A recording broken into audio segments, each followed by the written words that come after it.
Hello and welcome to episode 131 of the Chills of Will podcast. It is surreal to be looking across the Zoom screen at Alice Elliott Dark, a biography of her, author of the novels Fellowship Point and Think of England. Alice Elliott Dark also had the story in The Gloaming, which was chosen by John Updike for inclusion in the best American short stories of the century. That is the century, like 100 years. And it was made into films by HBO and Trinity Playhouse. Her nonfiction reviews and essays have appeared in the New York Times, the Washington Post, and many anthologies. She is a recipient of a fellowship from the National Endowment for the Arts and an associate professor at Rutgers-Newark in the English department and the MFA program. Good morning, or maybe good afternoon for you there. How are you today? Good morning. I'm fine, thank you. Oh man, such a pleasure and an honor to have you on the podcast. Anything? I know the bio is pretty short for the storied career you have, but we'll fill in some of those gaps, I think. Okay. I'd love to know about growing up, I guess, in Philly, right? Yes. I don't know. Can I call it Philly if I'm not from there? Yes, you can call it Philly. I just love to know about your relationship with words. I mean, was it a house where books were all over the place? Were you reading, above your grade level? Just kind of how language and reading worked into your childhood. I was very fortunate yes, I lived in a house with books and I lived with people who read. I saw people reading. I saw my mother reading. And I went to a very good school. I went to a girls' school, K to 12. Okay. And it was an excellent school. And I had a very great education in reading, critical thinking, literature, poetry, all of that.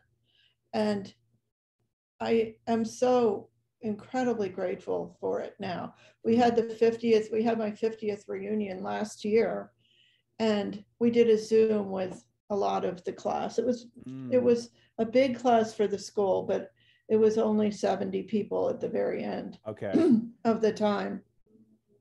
And I think about 42 people came on the Zoom, and over people said that they were so grateful that they could write. They have been taught to write, and as we encounter the world now, that's just not the case with most people. So I did learn to write. I did a lot of poetry. I was on the school newspaper, so I wrote my muckraking journalist pieces like, we want to wear jeans, we don't want a dress code. There was a lot of that. And it was that era. And yeah, but when I went to college, I stopped writing for the whole time. It just caught up with me. I felt people like me did not become published writers. It's funny, even though the milieu I grew up in was very steeped in reading, it wasn't steeped in creativity. I see. So, most people I knew, in fact, all people I knew, only did things like writing or painting or photography as hobbies and not professionally. So I counted myself out. And I didn't take any writing classes. I didn't take any English classes in college at all. I did something else completely. And I remember one day I had a roommate who was pre-med. And I was living in a house. I went to Penn, and I was living in a house on Pine Street, a big house. And this woman walked in and she said, "Oh, I just came back from my writing class." And I said, "Your writing class?" And she said, "Yeah, I'm taking Philip Roth's writing class. He was there then." And I was like, how did she ever have the nerve? Like, I would have in no way in the world have had the nerve to apply to get into that class. And it taught me a lesson. Like, well, maybe I don't have to count myself quite as far out of this as I have. Sure. Wow. What were you reading, as a kid? Who were the writers? What were the types of books that really thrilled you? I just plucked anything off the shelf in my grandparents' house and at the houses I lived in with my mother. And pretty much anything. When I was very young, we had summer reading lists, and it was usually 100 books, and I did the 100 books. Excuse me, and 100 books? Yeah. Oh, and I tried to do more than the 100 books. Well, these were not long, big books. I mean, this was when I was pretty young. And then when I got to be around 10 or 11, I really started reading off the bookshelves at my grandparents' house. And especially they had a shore house, and they had like lots of Ian Fleming books, and they had Reader's Digest books, and you could read like 5 books in one. And a lot of James Michener, which I loved. I loved James Michener. I found his books to be so exciting and thrilling. Leon Uris, you know, all of those big books of that era. My grandparents had the paperbacks, so I read them. And the one I particularly loved was called A Stone for Danny Fisher, which was by Irwin Shaw. Do you know this book? I don't. Okay, it was before Irwin Shaw became like a bestseller kind of author. It was an autobiographical novel about becoming a prize fighter, I think in the Bronx. And it was a really gripping story. And so that set me down the path of reading sort of memoir biography kind of books. I see. And I loved like A Tree Grows in Brooklyn, and you know, all the books of New York City I really loved. That was very romantic to me. So like that. Yeah. Did you talked about reading, you know, anything and everything on the shelves. I mean, so, but also with your schooling that you said was maybe fairly staid. Did you feel like restricted by like the canon, or not restricted, but like I need to read the canon, you know, or was that not a concern? It wasn't really discussed in those terms, but it was definitely a fairly classical presentation. Okay. For example, in 7th grade, we started reading Shakespeare. And I think by the end of 12th grade, we'd read most of Shakespeare. You know, we just went through the plays. But it was also in the late 60s. So a lot of other books were coming in. And the teachers certainly were not discouraging any of that. You know, they wanted us to expose ourselves to the culture. And we didn't read like a Hunter Thompson or something. I can't remember that being assigned at school, but the books were around, and all these other books were around, like, what was it called?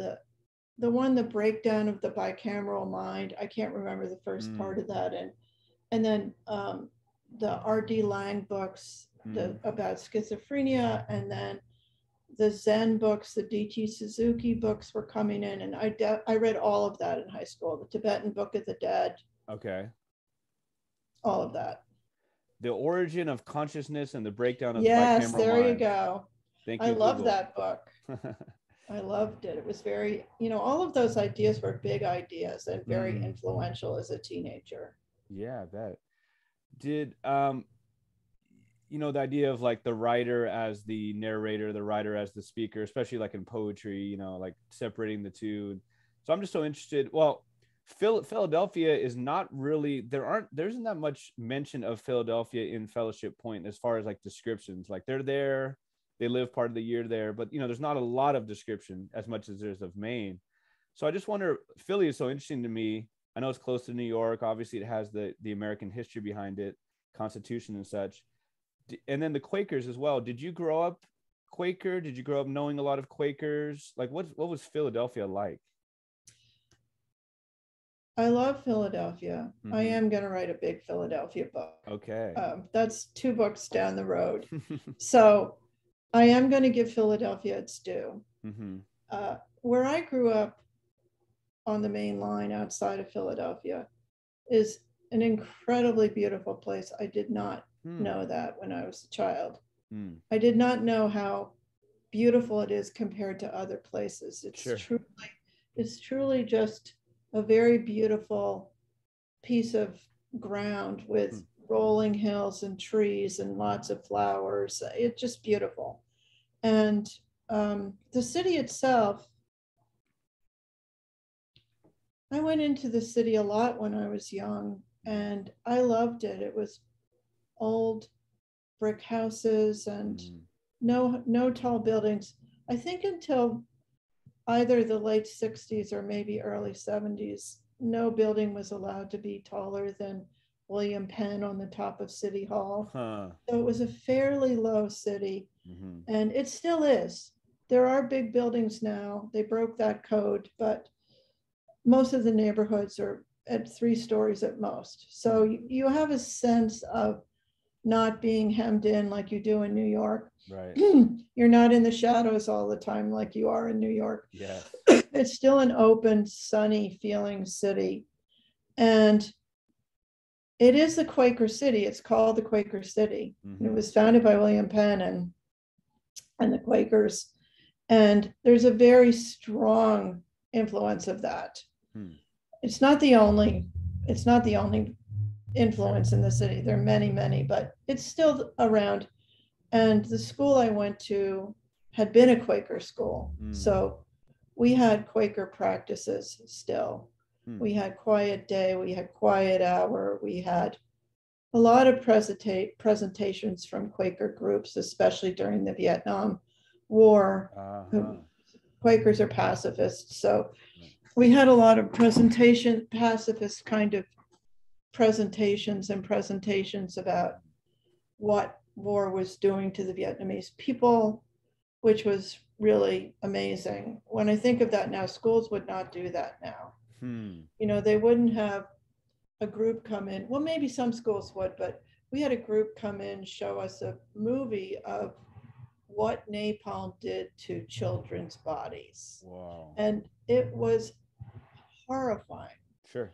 And girls just ran out, you know, everyone was screaming and running out of the room. And of course the parents came or called the headmistress, and she said, too bad, you know, this is the world we live in. These are privileged girls and they have to know. Because, you know, they have to do something about it. There was a lot of teaching of service, and you're lucky, and that means you have to give back. It was such a direct transaction. You're lucky, so you owe. Wow, what a parallel to that infamous you know, photo of the Vietnamese girl running away from the napalm, and oh my gosh, wow. Thank you for that. As you got older, high school into college, I wonder who were the writers who really thrilled you and maybe even pushed you into the direction of writing on your own? I wrote poetry until I was 30. So I was reading every poet. I loved Percy Shelley. I loved the Romantic poets. I loved Sylvia Plath. I love Charles Bukowski. I know he's canceled now, but I did love him. And all the big American poets, and Yeats and Gerald Manley Hopkins. And I liked more formal poetry. And I wanted to learn the forms, and I did. And then I just branched off from there. In my 20s, I just started writing my own poetry. But I was also reading,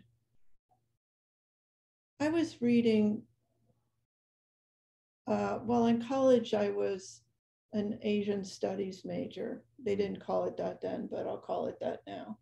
And so I read a lot of Japanese and Chinese literature.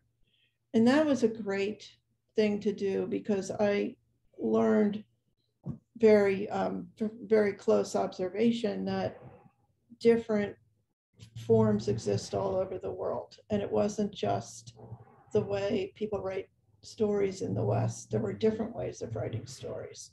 Not completely dissimilar, but emphasis on certain techniques that were valued more in other cultures. For example, Chinese really love coincidence. If you can have a good coincidence, and I realized I really love that too.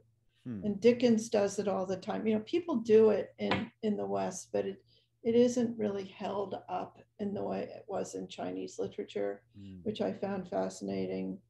And I'm trying to think if I was reading anyone else in my 20s. Well, I lived in England for a couple of years. Okay. So I started reading, I was reading a lot of British playwrights at the time. And yeah, I started reading more English books, I think, that were contemporary, but nothing's really coming to mind. I read like Ronald Furbank and he was not contemporary, but you know, some of the books that hadn't come my way when I was at college, I read when I was there. I was taught by who I think at the time was the Gerald Manley Hopkins Scholar at Santa Clara, Ron Hansen. Oh, really? If you're familiar with Ron Hansen. Oh, yes, of course. Yeah. So, I mean, I was lucky enough to be taught some Hopkins by him, who was actually the scholar. That's amazing. You know, in residence type of thing.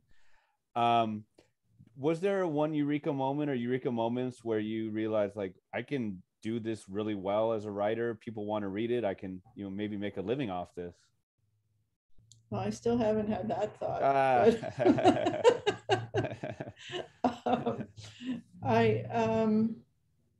Well, when I went to a writing program in London. That's why I moved there. Okay.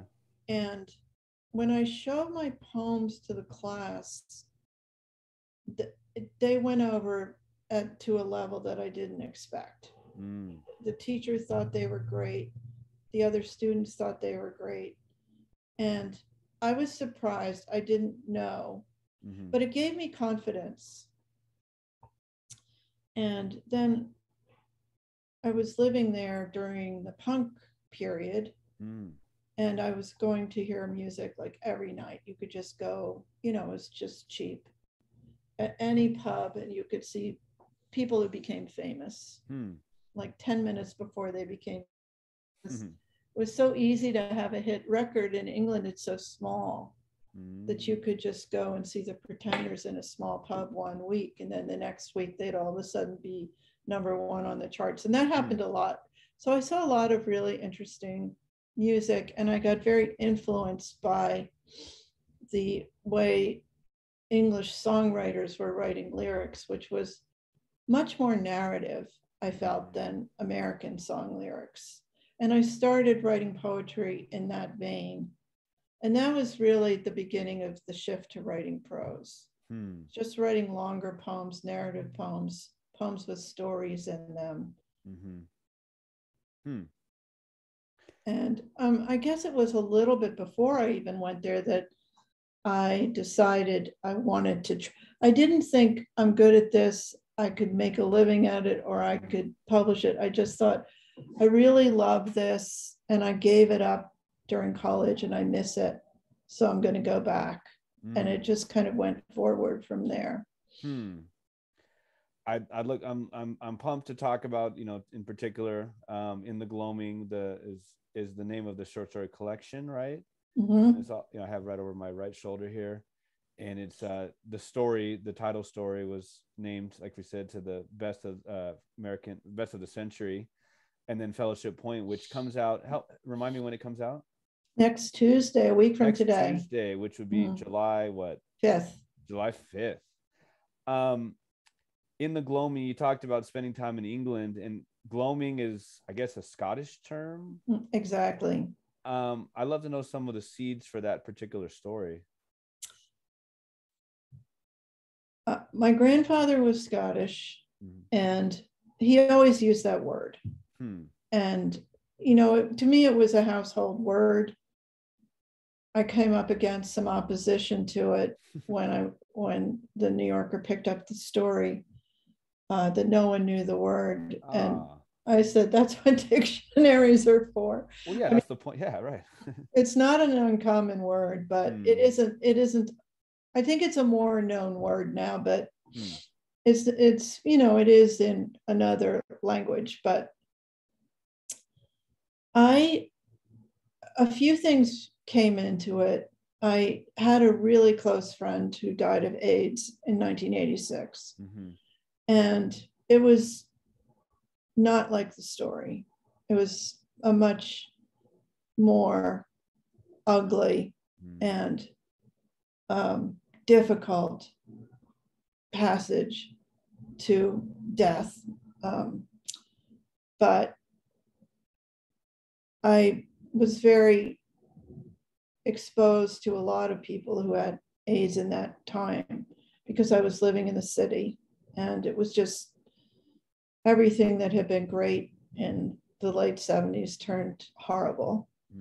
And so that was still very much with me, and it still is very much with me. I think about that time a lot, and that was he was the inspiration for the character of Laird, even though it was not like what happened to him. And then my grandfather died shortly after. So I had those two deaths really weighing on me heavily. And then I had a baby, and I wrote the story when I was sitting on the futon of my baby. He didn't like the crib, so he got a futon. He got a futon when he was 4 months old. That's like, we just decided, oh, he hates the crib. So he went onto a futon, and I would just sit with him. And I wrote the story when I was sitting with him, but it really started as it was almost like a vision. I just heard the first line, which was, he wanted to talk again suddenly. And I knew what it meant. It meant, okay, it's time to deal with my friend's death, which I hadn't really. It was like, okay, this is him saying to me, time to deal with this and go back and think about it.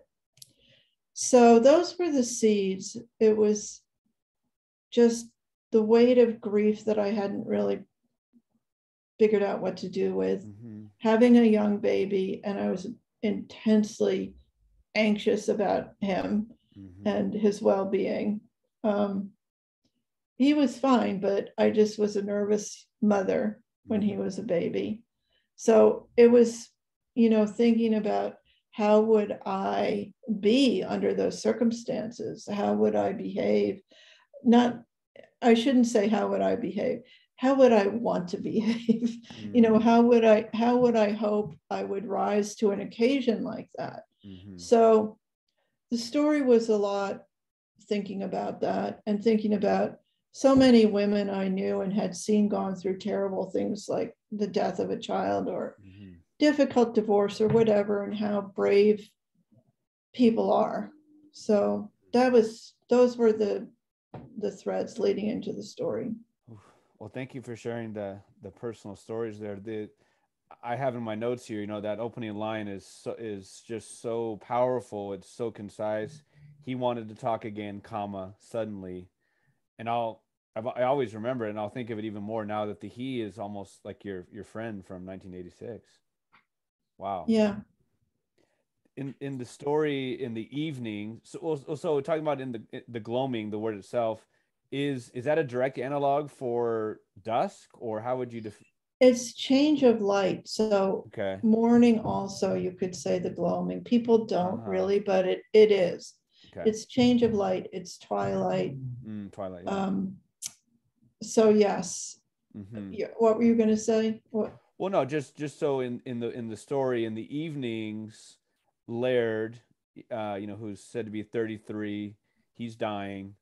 The narrator, the mother Janet, talks about how he reverts to the sweetness of childhood, and how when the gloaming around that time comes, he's all of a sudden talkative. That's the wanting to talk. Just one of those nights out of nowhere, he mentions the gloaming, and she's like, "Whoa, do you even remember that?" And it's this idea that he talks about maybe being around his mom so much now, he remembers all these things from childhood, right? He talks about he wants to quote unquote get to know her. There's this irony here, right, of him dying in the midst of dying, and like how about you, mom? How about you, mom? Yeah. Right. Yeah. What about the mother son or mother child relationship brought out those kind of conversations in the story?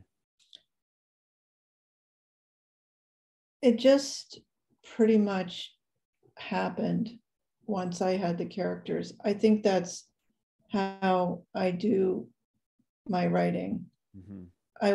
I wait until I have the character, and then they just proceed. Okay. And they take on a life of their own, and I'm really, it's not channeling or it's not anything like that, but I really do just step aside. Mm-hmm. And I don't push them. I just see what they do. Mm-hmm. And I don't really, I didn't have a model for that mother-son relationship. My baby was a son, so I was having it, but my son was a baby, sure, which is not the same at all as a 33-year-old man. Mm-hmm. But so I can't even say that it was anything familiar to me. Mm-hmm. It just seemed to be, it was a fantasy, really. It was a fantasy. It just seemed two people groping to make a connection under very difficult circumstances. And that is probably the more universal theme of it. And that always interests me. I always have been interested in making connections with people. And it's hard. Yes. So, yes. And this was under circumstances of, they really had some time in the short term. They had the time in the day. Mm-hmm. But even so, it took some doing to try to, for people not to be shy, to try and open up and so on, which I think is very difficult, even though everyone wants it. Mm-hmm. As an amateur writer, I'm always so interested in the idea, like you talk about, where it's just like self-perpetuating, like the characters are, are their own beings. Like you kind of, like you said, you're not channeling, but something along those lines. Is that something you feel like you can be taught, or is that just something you learn as you write? Like how to let that proceed? Well, I've been teaching writing for 20 years, so I have some faith that parts can be taught. Mm-hmm. How characters occur to people and how writing happens is quite mysterious, and I think there are things about it that cannot be taught. I just was on a retreat with 4 other friends, and we had a conversation. I asked everyone to say, how do you write, like in a session? Like, do you hear it? Do you visualize? Do you do both? Do you do this? Do you do that? And I think people are quite different around how writing occurs to them. Mm-hmm. And that, as a teacher, I have to try to encourage students to figure out how it occurs to them more than try and tell them how it should occur to them. Mm-hmm. Because it is personal and they have to evolve along their own natural. Mm-hmm. That said, at a certain point, I did teach myself to really visualize the scene. Yeah. Because it made it just so much easier when I pictured the characters doing everything rather than just hearing them doing everything. Mm-hmm. So I think that kind of thing can be given as an exercise, to actually picture it and just write down what you picture rather than trying to change it into a written scene. Mm-hmm. Just try to capture what you see. That's a very good exercise because you notice details when you're picturing a scene that you don't necessarily come out in your natural writing. You know what I mean? It's different. Yeah. So the elephant in the room, or the elephant not in the room in this story, is Martin, the father. He's not around. He's always in his study. He's always, he's a workaholic, while his son is dying. The evenings are for talking with mother and son, and Martin is just not a part of that. We'll come back to him in a minute, but mother and son have this intimacy. They have these jokes that they wouldn't make otherwise if it weren't the evening / if it wasn't such a time around when him being close to death. You know, he asked her, like, what are some of your favorites? And she's like, favorite what? Just favorites, you know, just getting to know her, like we said.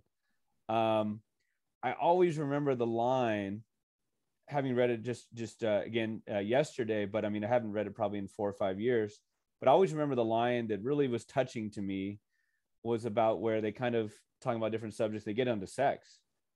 And she basically is like, was that side of life satisfying to you? I don't even know how to explain it, but just like such a, I don't know, touching. And I know, it's very tender. It's a very tender moment. And the fact that she is now talking in past tense, right? Yeah. I mean, obviously she's talking about the past, but you know, the whole idea of like talking to someone who's dying about in the past tense, right? Did you, and then it kind of like, okay, and they kind of joke about it. They're a little squeamish, you know, obviously, and she breaks it down, you know, even more touching. Did you love, and were you loved in return? Beautiful line. And that's when she realizes, this is straight from the story, quote, she realized Laird was the love of her life. Right. I love that line, even though I wrote it. I have to say, I love it. You should pat yourself on the back for sure.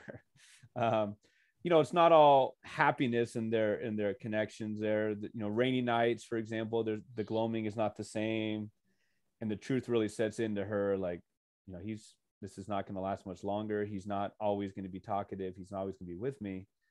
And she wants a villain. She wants someone to blame for this.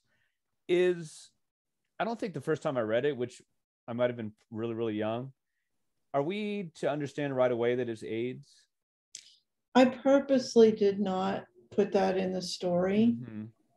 I only used the word immunocompromised, right, or that he was immunodeficient, or he had something along those lines, mm-hmm. which anyone who knew. It's code. It was a code, but I didn't want to make it explicitly an AIDS story because I felt like it wasn't explicitly an AIDS story. Mm-hmm.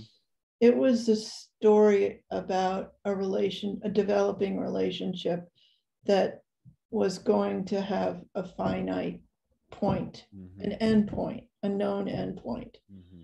which of course we all do, but we don't know it a lot of the time. Right. You know, this they had the end point, and I really wanted it to stay. I mean, this makes it sound like this was thought through, but it wasn't really that thought through when I was writing it. But it was a choice not to say AIDS because I did want it to be a bigger story about a life rather than death, and yes. Not about a disease, but about human contact. I think I don't know if you did. I've probably literally read 1 or 2 stories, but like I think of Chekhov in one of his stories, like I think it's like Mr. X or Mr. Blank, and we talked a lot in the class, you know, about like this is an everyman. He could stand for every person, every man, and I think that works really well in your story too. Where if it were AIDS, I think especially in 93, 94 when it was written, I think it would probably push people a certain way, right?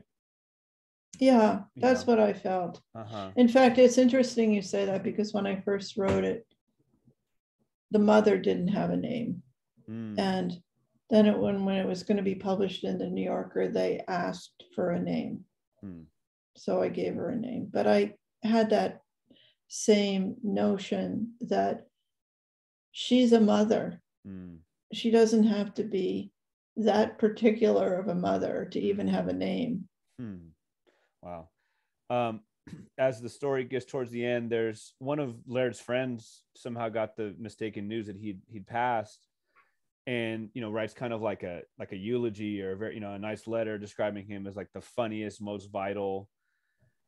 And she reads that, and then she looks over and she sees him like at the direct opposite, the juxtaposition where he's incredibly weak. He's fighting off flies, and she puts her arm around his wrist later, and there's nothing there. So I thought that juxtaposition was really well done for sure. Just the devastation of that era of these beautiful young men, one after the next. I mean, it was just so devastating. And of course, this is just this COVID period has been such a reminder to those who were very on the front lines of that, of the same thing. Just, you know, it looks different than AIDS did. AIDS looked, and it was a different population for the most part, but yeah. The contrast of just horrifying. Laird's sister is Anne, and she, you know, she comes over to visit, and like she's human, like a lot of us, you know, seems at times to be like kind of relieved to go. It's obviously incredibly hard to see him as he is, but there's, you know, they have their childhood relationship, you know, has evolved, but there's still those inside jokes and looks and glances as he continues to deteriorate. And again, you know, Martin, the father, is nowhere to be seen. He's they kind of have this winking idea of like, oh, well, you know, it's his work, and they're older now and they understand, well, he doesn't want to see his son and all those kinds of things. I'm reaching for the book here.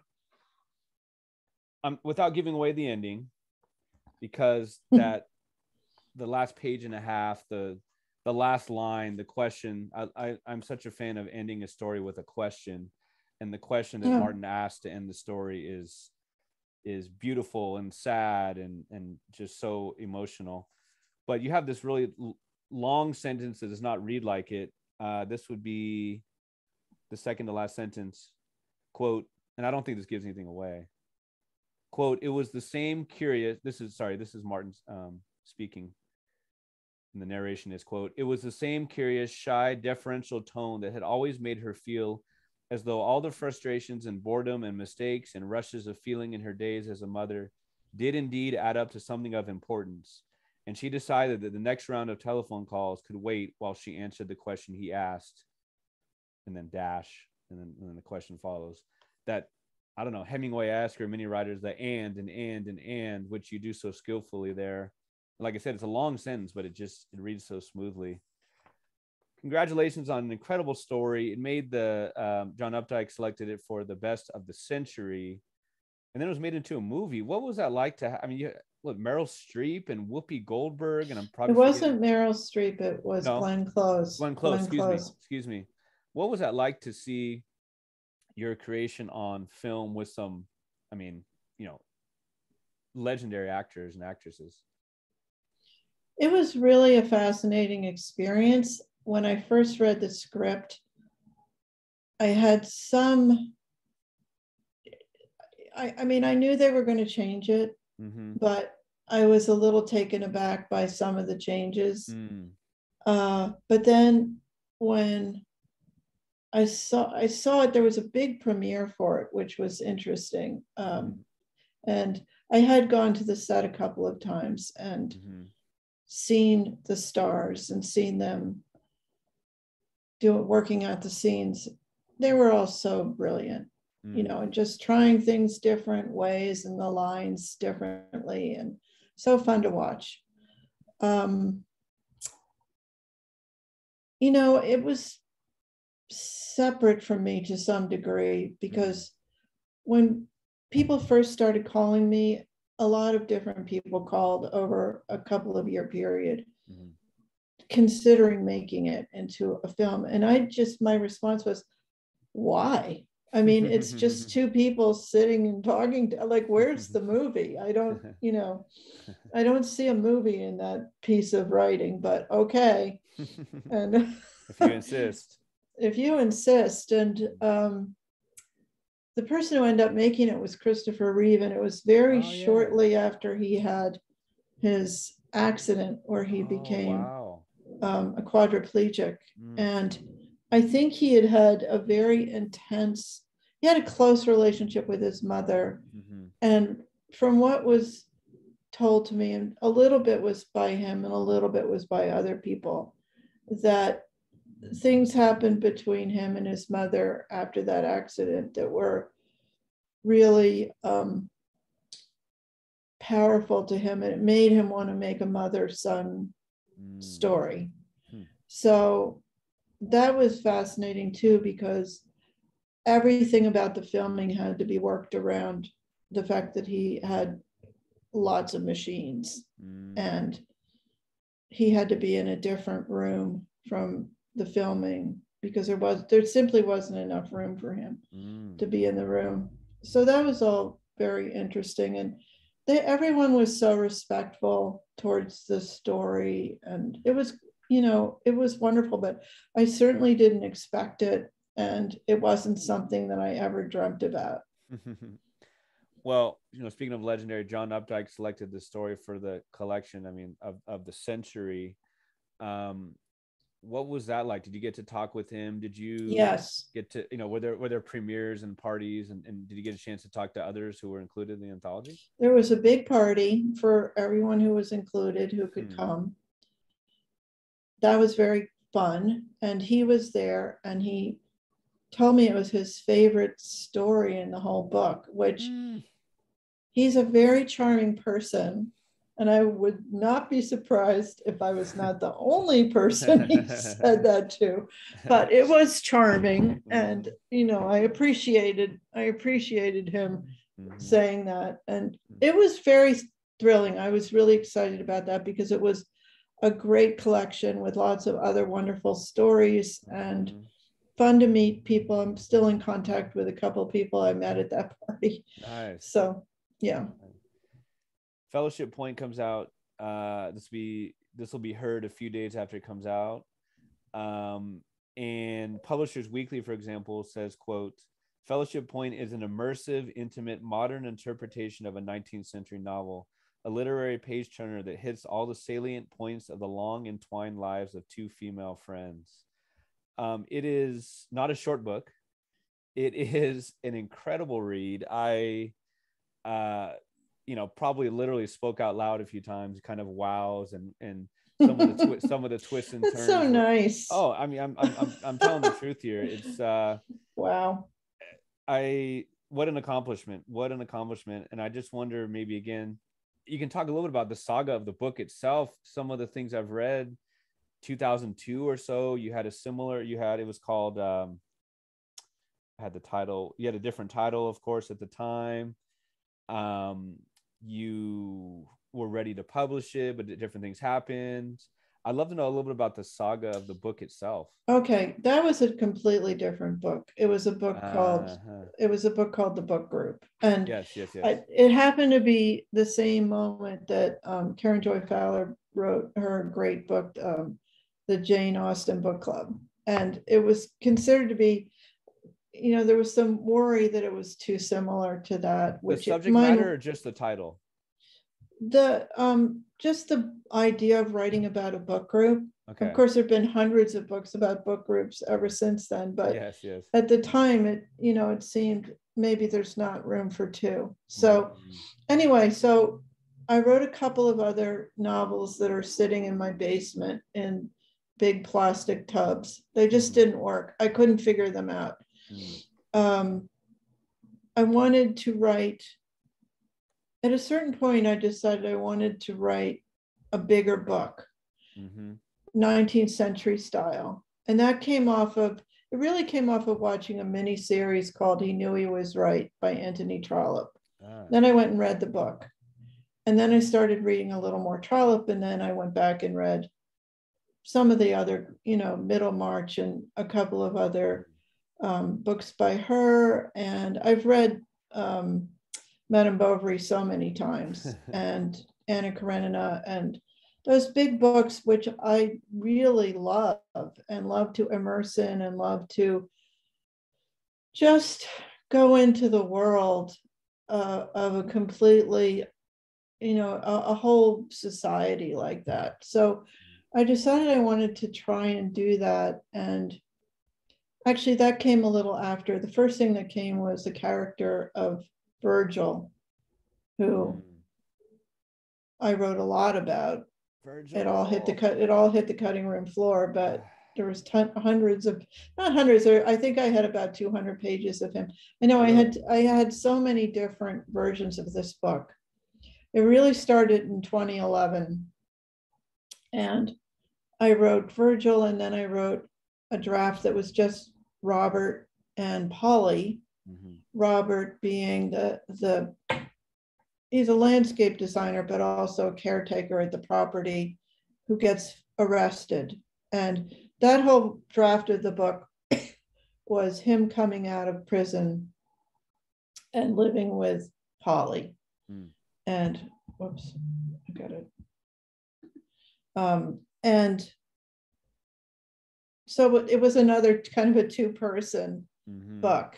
And when I showed it to my agent, we talked about it and talked about, maybe making it, maybe expanding it. So I didn't know exactly how I was going to do that.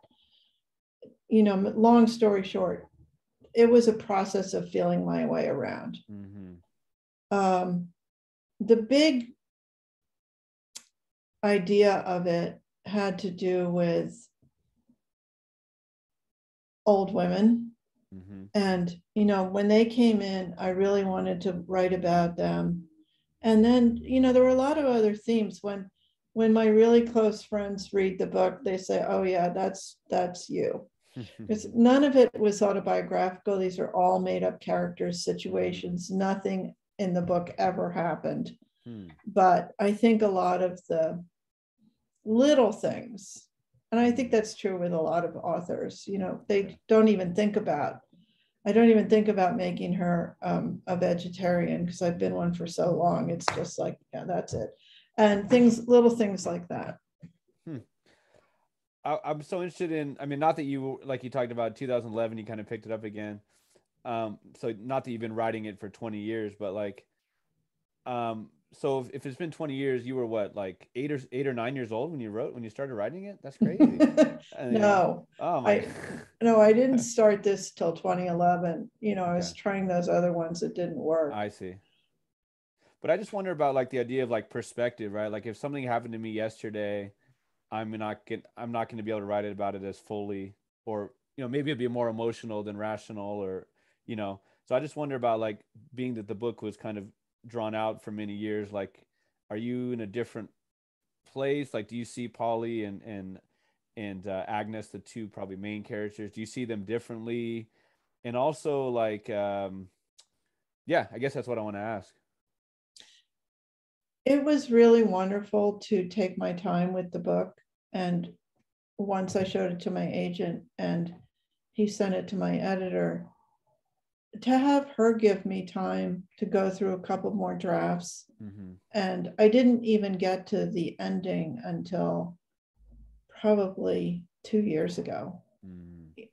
When I turned the book in, I had a very different ending. And it is a matter of living inside of something for a long time.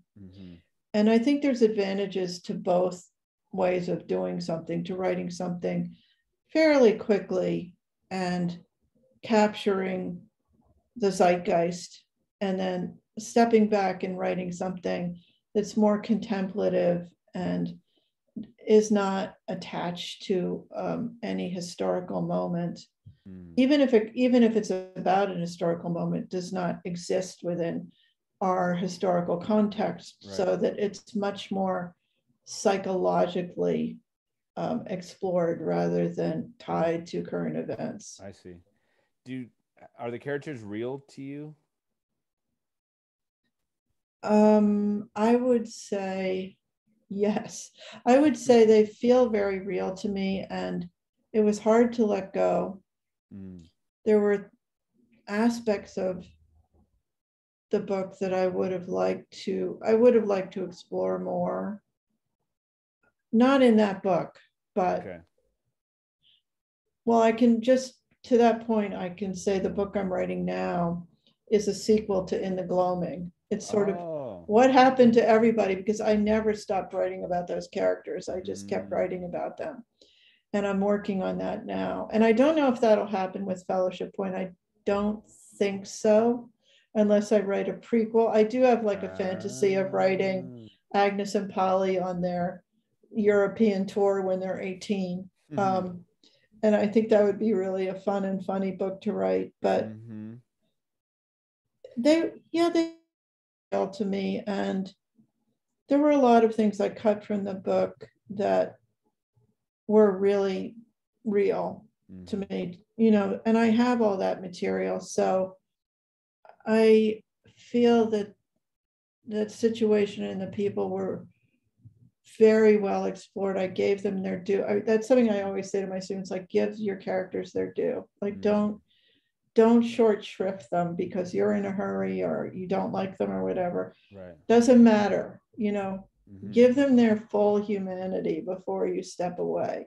And I felt like I did that with these characters. Even though it's not all in the final book, I think having done that to my satisfaction gives a texture to the book of, having some vertical depth to it that if I had just written the story, it wouldn't have the same texture. You said it was hard to let them go. Did you finish like before COVID? Did you write during COVID times?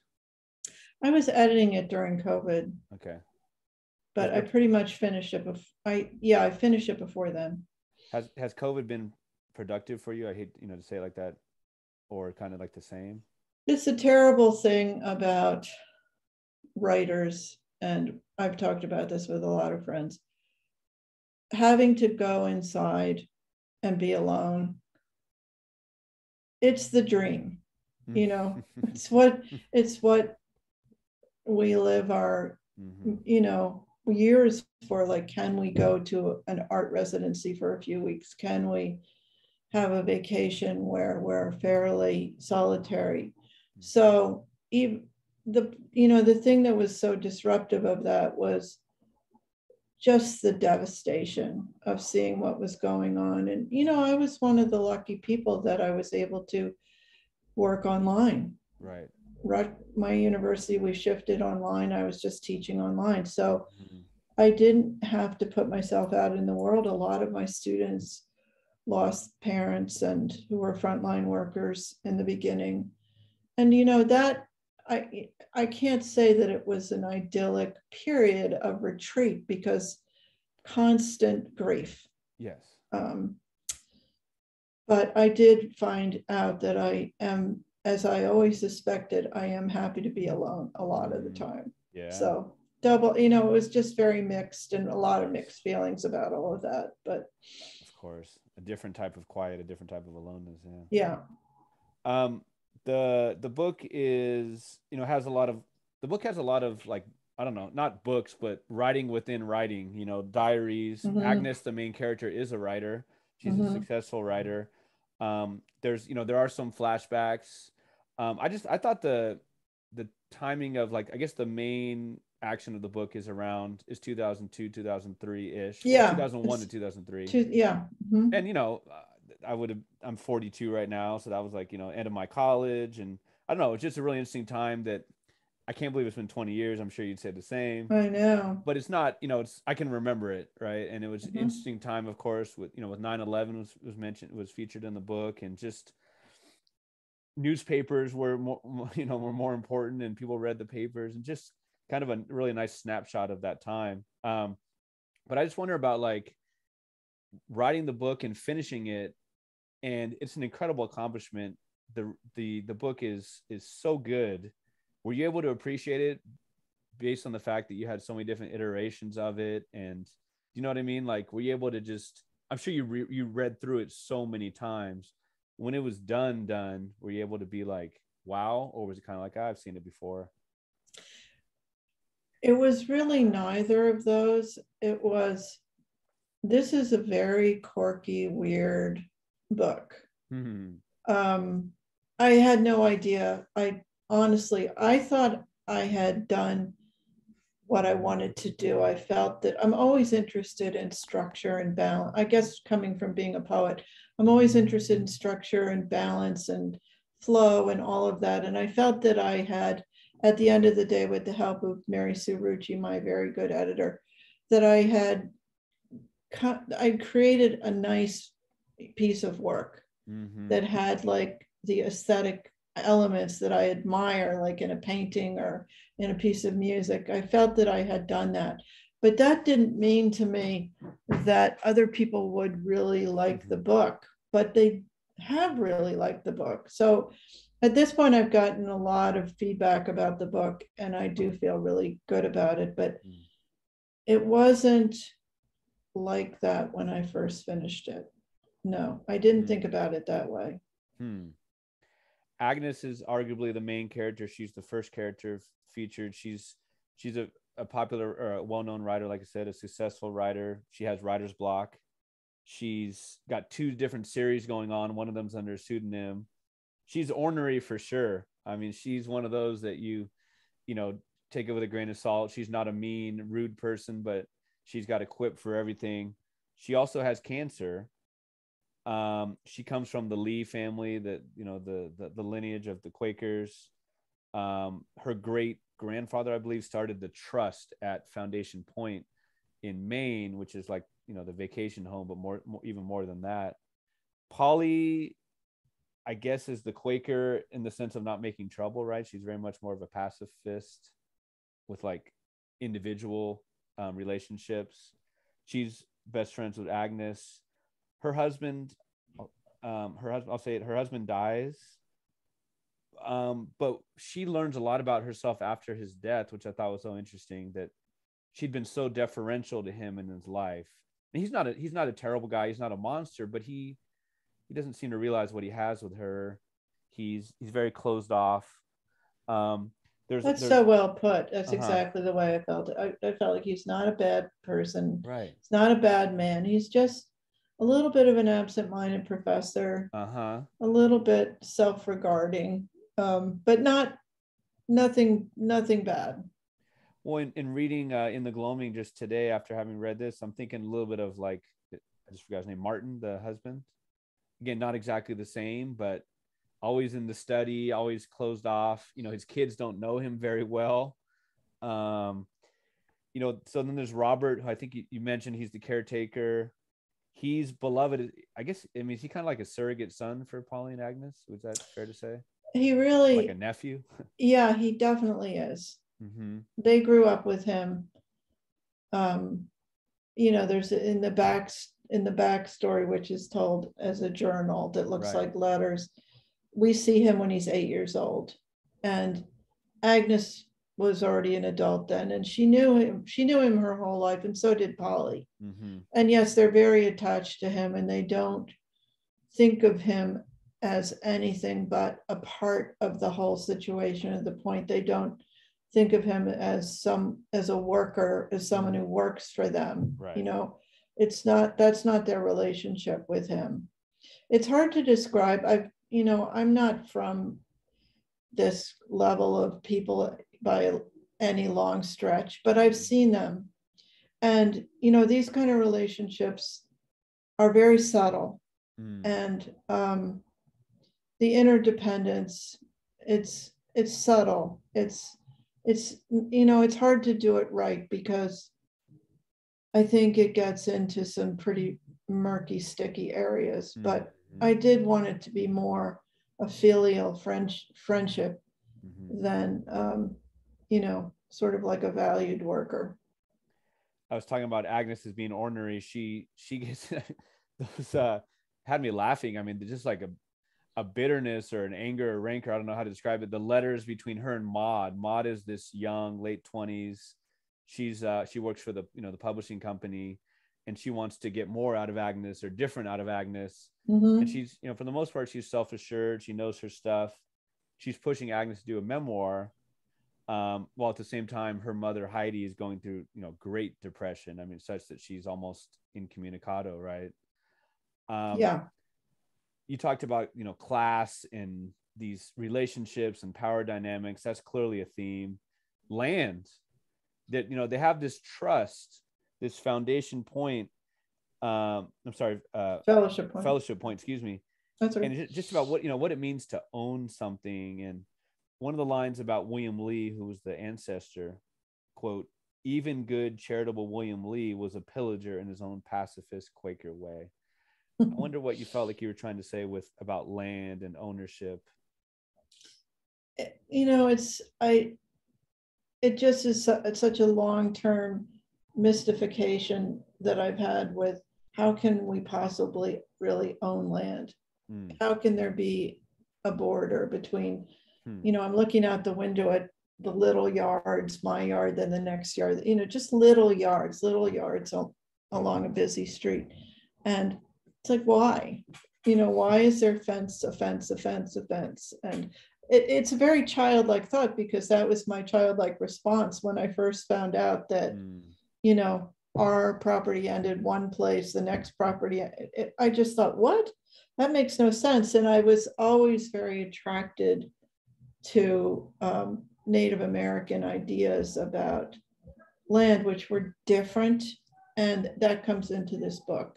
Definitely. And I think I really wanted to write about this kind of very, high-minded kind of people who have a sense of stewardship that's really responsible, but it's also blind. And I think that's a lot of what we see now, and trying to listen more to other voices and other people maybe than the people who own a lot of the lands in this country now, and other countries too, who think that, I have that part at the end of the book where one of the people who says to her, says to Polly, well, don't think I'm so awful. You people developed this place too, just like a long time ago. But it's, and I think that is a very real thing, that people who've had something for a long time think that they're the good people. They're the ones who are the preservationists, and it's not accurate. And I really wanted to write about that in the book. What is good stewardship? How many people, animals, science, everything is taken into account, or because a lot of people just take it into their own hands, as we're seeing in all aspects of life right now. And it's really not like that. It shouldn't be like that.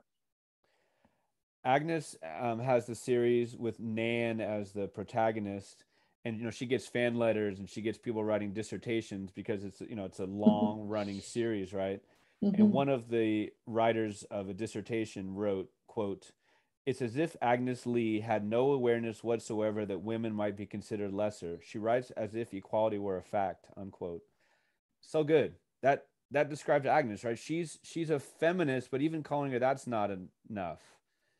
Right? Someone asked me about this recently, like, would you call her a feminist? And I said, yes, but that's sort of an outsider perspective on her. She's really an egalitarian. That's what she is. She sees animals, and she sees people, and she sees men, and she sees women.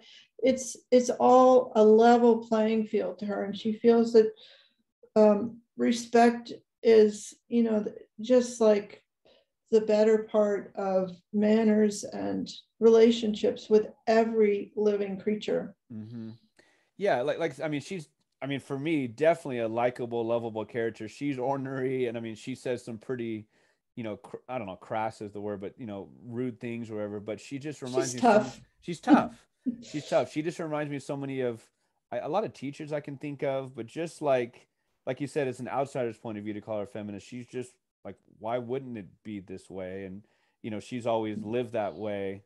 Polly, I thought of her as one of the movies I saw when I was young was The Sound of Music, and I always loved the Mother Superior in that movie. The way she, exactly, the way she deals with Maria and her waywardness. I thought that's Agnes is like a Mother Superior. That's what she is. Polly, like I said, kind of coming into her own. She and Agnes, and they both had so much grief in their lives.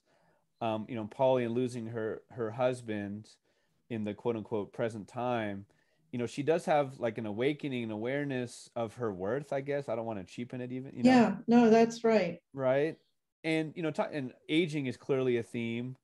I got to think, from what I've heard and what I've seen, people talk about, getting older, women getting older, they feel like often they're not even looked at. They're not even a factor. Absolutely invisible. I wonder what you felt like you're saying about aging. I wanted to show, especially about older women, but of course it applies across the board, even to animals, that life every step of the way. And people have a lot to contribute, and people change and people grow and people are interested in their own lives. It doesn't change because they're old. Sure. It's the same.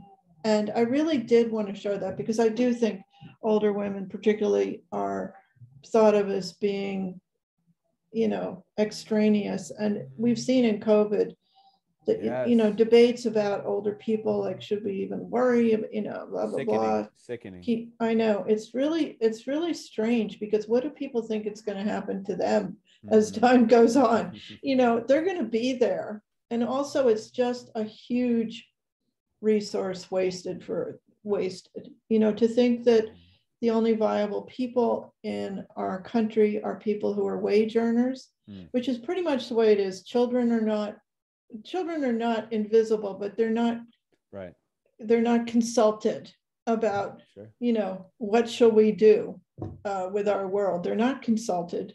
And older people are not consulted because they're not contributing to the economy. And I really wanted to write against that. There's so much beautiful nostalgia. I mean, they, Agnes and Polly, they've been friends for 75, 80 years. 80 years. Right. And just so much nostalgia of all the time spent there at Fellowship Point, the beauty of the play. Like I said, there's also a lot of pain and tragedy. There's unrequited love, for sure. Like you said, a full life. I mean, all the different stages and things of life. And then, friendship really, again, I will not give it away. The last letter is so emotional, so wrecking, so beautiful. And just ideas of what love is. There's so many different love stories within the book. And, as I let you go, I want to just, again, huge congratulations. You're getting great reviews. By the time this comes out, people who are listening to this, you've missed 6 days. Get on it. Buy this book. Right? Thank you so much, Pete. That's so kind of you. Well, I mean it. And I would love for you to brag a little bit or give some info about, where should we buy it? What's the company that it's through? Do you have any particular bookstores, that you love? Well, I have a local bookstore, Watchung Booksellers, in my town of Montclair, New Jersey. That's wonderful. Okay. And the publisher is Scribner Mary Sue Rucci Books. My editor, Mary Sue Rucci, has got her own imprint this year, coming over from Simon and Schuster into Scribner. So that's the publisher, and it's sold everywhere. I mean, it's sold through all the channels, Bookshop, Amazon, Barnes and Noble, all those wonderful independent bookseller channels. So it's going to be pretty easy to get your hands on. Yes. There's a good audio book. One of my favorite readers, Cassandra Campbell, reads it. I think it's 18 hours, so good car ride book. Yes. And there'll be an ebook also. So it's, All right. Well, in my little corner of the world, I'll be trumping it up for sure and sharing all the info and bookshop and where to buy it and all that. And, for someone who's only, 37 like yourself, to have written, legendary stories, and this book, which is such an epic and such an accomplishment. Just want to congratulate you. And again, thank you so much for your time. Thank you so much, Pete. This has been really, truly enjoyable. I appreciate that so much. What a pleasure it's been to speak today with Alice. Continued good luck to her with her writing, and I'm so looking forward to continuing to follow her career. You can now subscribe to this podcast on Apple Podcasts. You can leave a 5-star review. You can ask for it by name using Alexa, find it on Stitcher, Spotify, and on Amazon Music. You can follow me on Instagram, where I'm at Chills at Will Podcast, or on Twitter, where I'm at Chills at Will PO1. Any social media info you'd like to give out? I have an Instagram, which is Alice Elliott Dark. I don't do Twitter. Good for you. I can't figure it out. You're not missing much. Okay.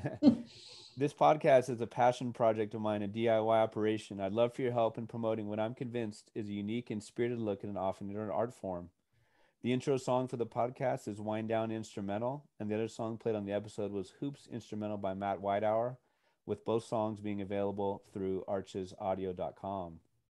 Please tune in for episode 132 with Morgan Talty, a citizen of the Penobscot Indian Nation out of Maine, right? It's right there. Yep. Right. Where he close grew to up. where I'm. Am I pronouncing that correctly? Penobscot? Penobscot. Penobscot. Thank you. Mm-hmm. Morgan teaches courses in both English and Native American studies, and he is on the faculty at the Stone Coast MFA in creative writing. His highly anticipated short story collection, Night of the Living Res, is forthcoming from Tin House Books July 5th. That episode will air on July 11th. For now, thanks again for listening, and I hope that these quarantine days bring you texts by writers with mad skills like Alice Elliott Dark, whose works like In the Gloaming and Fellowship Point give you chills at will.